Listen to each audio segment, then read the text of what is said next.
राधे राधे, जय श्री कृष्णा।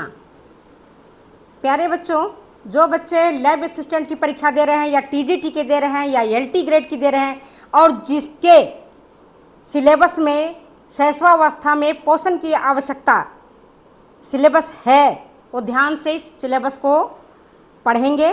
और इसके बाद मैं आज इससे संबंधित एमसीक्यू करा रही हूँ, मल्टीपल चॉइस क्वेश्चंस, शैशवावस्था में पोषण की आवश्यकता। तो आप ध्यान से सुनेंगे और इसका उत्तर भी मैं आज दे रही हूँ, समझा भी रही हूँ। तो ध्यान से आप देखना, ध्यान से सुनना, क्योंकि अगर आप ध्यान से नहीं करते हो फिर मुझसे पूछते हो कि मैडम इसका आंसर कहाँ है, आंसर कैसे मिलाएं, तो बेटा मैं आंसर भी साथ में बता रही हूँ और इसके बाद रिमाइंड करवा रही हूँ कि दूसरी बार मैं केवल क्वेश्चन बताऊँगी और आंसर नहीं बताऊँगी। चलो, पहला प्रश्न है, व्यक्ति के संपूर्ण जीवन काल में सर्वाधिक शारीरिक वृद्धि किस अवस्था में होता है?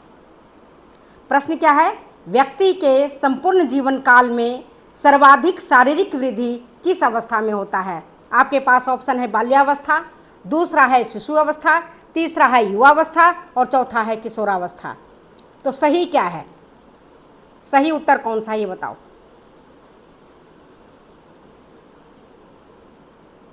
सही उत्तर है शिशु अवस्था, जिसको हम शैशवावस्था भी बोलो, शिशु अवस्था भी बोलो या बचपना अवस्था भी आप बोल सकते हैं। अगर ये शिशु अवस्था की जगह पर बचपना अवस्था होगा तो बचपना अवस्था भी इसका करेक्ट आंसर होगा। तो शैशवावस्था में शारीरिक वृद्धि की गति सर्वाधिक होती है। एक स्वस्थ बालक जिसका वजन जन्म के समय अगर 3 किलोग्राम है तो वह बालक 6 माह में 6 किलोग्राम का हो जाएगा और 1 साल में वह बालक 9 किलोग्राम मतलब 9 किलोग्राम हो जाएगा। 6 माह में उस बच्चे का वजन 2 गुना और 1 साल में उस बच्चे का वजन 3 गुना होगा। ये ध्यान रखना। नेक्स्ट क्वेश्चन आपके बीच में है, नवजात शिशु के लिए सर्वाधिक उपयुक्त आहार कौन सा है? नवजात शिशु के लिए सर्वाधिक उपयुक्त आहार कौन सा है? पहला है माता का दूध, दूसरा है गाय का दूध, तीसरा है बकरी का दूध, चौथा है बोतल का दूध। बहुत इजी प्रश्न, लैब असिस्टेंट के लिए, एलटी ग्रेड के लिए। माता का दूध नवजात शिशु के लिए सर्वोत्तम आहार है। इसमें वे सभी पोषक तत्व उचित मात्रा और उचित अनुपात में विद्यमान रहते हैं जो शिशु के बढ़वार के लिए जरूरी होते हैं, उसके जीवन के लिए जरूरी होता है। इसीलिए माता का दूध को अमृत कहा गया है। माता के दूध में कोलेस्ट्रॉल होता है जो रोगों से सुरक्षा प्रदान करता है बालक को। नेक्स्ट क्वेश्चन आपके बीच में है, आरडीए 2020 ने आईसीएमआर के जो भोजन विशेषज्ञ हैं उन्होंने जो आरडीए बनाया है, तो आरडीए 2020 ने 0 से 6 माह में के शिशु के लिए कितने कैलोरी ऊर्जा दिए जाने की प्रस्तावना की है? कितना कैलोरी ऊर्जा दिया जाना चाहिए 0 से 6 मंथ के बच्चों को? ऑप्शन है आपके पास 550, दूसरा है 575, तीसरा है 670 और चौथा है कोई प्रस्तावना नहीं किया है। कोई प्रस्तावना नहीं किया है। सही उत्तर क्या है?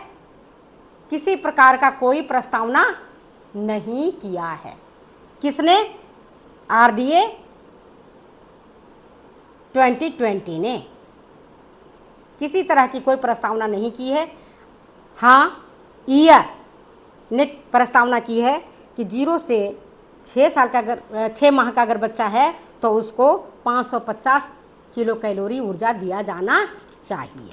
ठीक है, नेक्स्ट क्वेश्चन पर हम चलते हैं आगे। चौथा क्वेश्चन है, गाय के दूध में माता के दूध की तुलना में शर्करा होती है। गाय के दूध में माता के दूध की तुलना में शर्करा होती है। कितना कम होती है, ज़्यादा होती है, बराबर होती है या इनमें से कोई भी ऑप्शन सही नहीं है? सही उत्तर क्या है? गाय के दूध में माता के दूध की तुलना में शर्करा होती है। ऑप्शन आपके पास कम, दूसरा है ज़्यादा, तीसरा है बराबर और चौथा है कि इनमें से कोई उत्तर सही नहीं है। सही उत्तर क्या है? गाय के दूध में माता के दूध की तुलना में शर्करा की मात्रा कम होती है। माता के दूध ज़्यादा मीठा होता है, उसमें लैक्टोज की मात्रा गाय के दूध की तुलना में ज़्यादा होता है। इसलिए जो बच्चे माँ का दूध पीते हैं उनको ज़्यादा ऊर्जा मिलती है, ज़्यादा ताकत मिलता है, उनकी वृद्धि और विकास भी बड़ी तेज़ी से होता है। नेक्स्ट क्वेश्चन आपके पास, ईयर 2020 के अनुसार 0 से 6 माह के शिशु को ऊर्जा की दैनिक आवश्यकता कितनी होती है?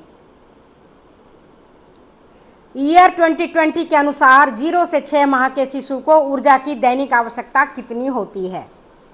ऑप्शन आपके पास, पहला 550 किलो कैलोरी, दूसरा है 570 किलो कैलोरी, तीसरा है 670 किलो कैलोरी और चौथा ऑप्शन आपके पास 1000 किलो कैलोरी। सही उत्तर क्या है बच्चे? सही उत्तर क्या है? सही उत्तर है 550 किलो कैलोरी प्रतिदिन दिए जाने की प्रस्तावना किया है। नेक्स्ट क्वेश्चन आपके पास, शैशवावस्था में ऊर्जा की मांग अधिक क्यों होती है? शैशवावस्था में ऊर्जा की मांग अधिक क्यों होती है? पहला नींद के लिए, दूसरा ऑप्शन है शारीरिक वृद्धि और विकास के लिए, तीसरा है खेलकूद के लिए और चौथा है सोने के लिए। चौथा ऑप्शन तो हमने बता ही दिया था, इनमें से कोई ऑप्शन नहीं है। सही उत्तर क्या है? शारीरिक वृद्धि और विकास के लिए।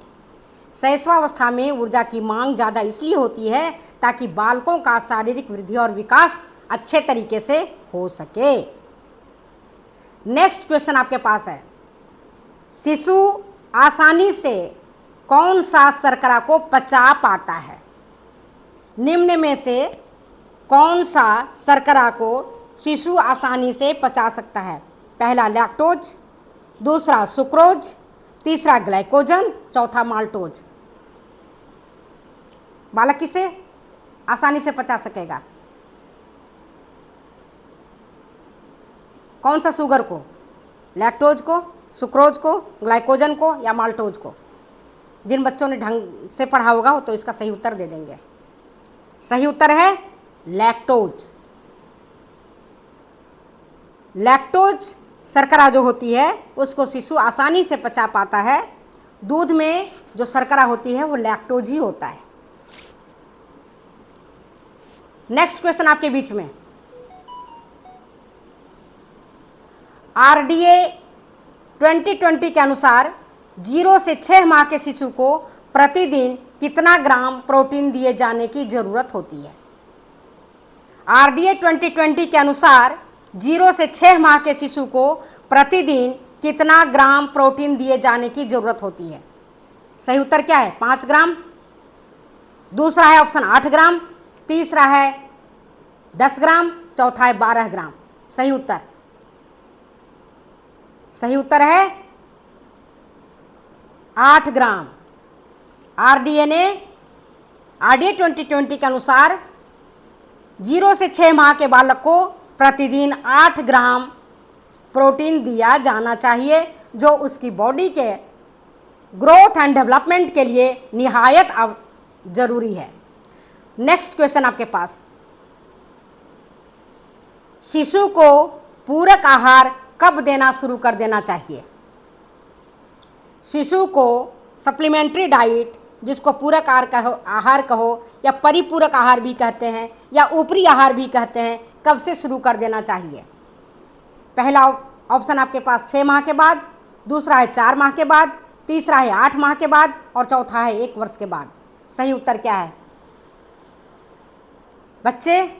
सही उत्तर है 4 माह के बाद। शिशु को पूरक आहार 4 माह के बाद जरूर दिया जाना चाहिए।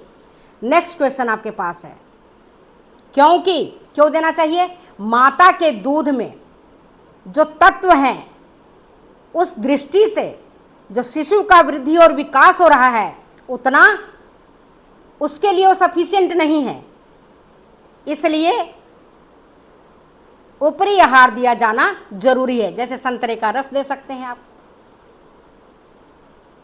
एप्पल को उबाल करके उसके रस को दे सकते हैं, तरल आहार दे सकते हैं, तो वो देना जरूरी है, क्योंकि शिशु के पोषण आवश्यकता बढ़ जाती है और माता के दूध में उतनी सारी चीज़ें नहीं होती हैं। पहले बहुत ज़्यादा दूध निकलता है, फिर धीरे धीरे माता के दूध से, दूध जो स्तनों से दूध निकलता है उसकी मात्रा भी कम हो जाती है। नेक्स्ट क्वेश्चन है, माता के दूध में आयोडीन की कितनी मात्रा होती है? माता के दूध में आयोडीन की कितनी मात्रा होती है?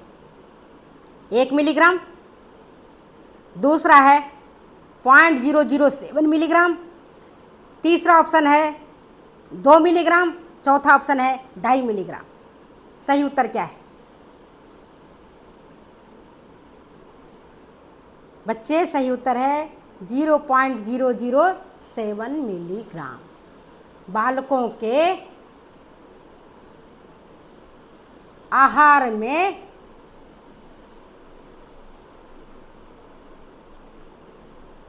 माता के दूध में आयोडीन की मात्रा 0.007 मिलीग्राम होता है और आयोडीन बालकों के शारीरिक और मानसिक विकास के लिए निहायत जरूरी है। नेक्स्ट क्वेश्चन आपके पास है, माता के दूध के अतिरिक्त या उसके स्थान पर जो अन्य दूध शिशु को पिलाया जाता है उसे हम क्या कहते हैं? माता के दूध के अतिरिक्त उसके स्थान पर जो अन्य दूध शिशु को पिलाया जाता है उसको हम क्या कहते हैं? फॉर्मूला कहते हैं, पहला ऑप्शन, दूसरा पूरक आहार कहते हैं, तीसरा मिश्रित आहार कहते हैं, चौथा उपरोक्त सभी। सही ऑप्शन क्या है?